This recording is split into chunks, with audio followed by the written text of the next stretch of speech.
Paris Olympic 2024 games में अब की बार जैवलिन थ्रो में गोल्डन बॉय नीरज चोपड़ा के हाथ रजत पदक लगा है।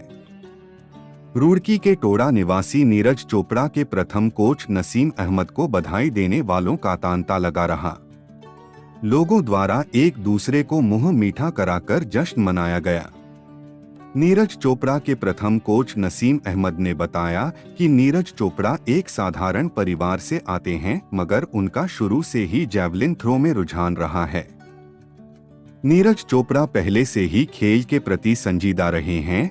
नीरज चोपड़ा का वह 2011 से लेकर 2016 तक रहे हैं।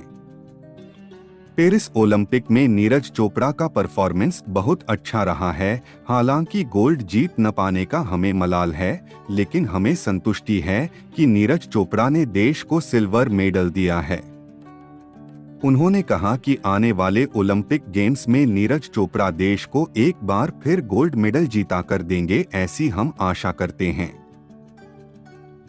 नीरज का प्रदर्शन पहले से पिछले ओलंपिक से बेहतर किया है, अपना उसने लाइफ बेस्ट किया है, पर आउटस्टैंडिंग परफॉर्मेंस दूसरे खिलाड़ी ने दी, उसके कारण हम सिल्वर पर हमें संतोष करना पड़ा।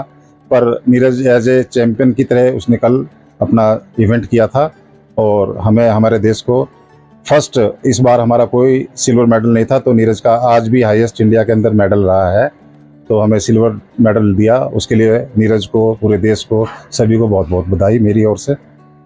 देखिए, कल भी हमारे, जैसे हमने पिछले ओलंपिक में तैयारी की थी और कल भी हमारी वही तैयार थी, एक त्यौहार से कम नहीं था हमारे लिए कल, और हमने उसी तरह से सेलिब्रेट किया। पर सिल्वर आने के बाद भी हमारा जोश कम नहीं हुआ, तो भविष्य में आने वाले ओलंपिक में हम उस चीज़ को, इसके जो रंग को बदलेंगे और अगले ओलंपिक में हम गोल्ड लेके दिखाएंगे।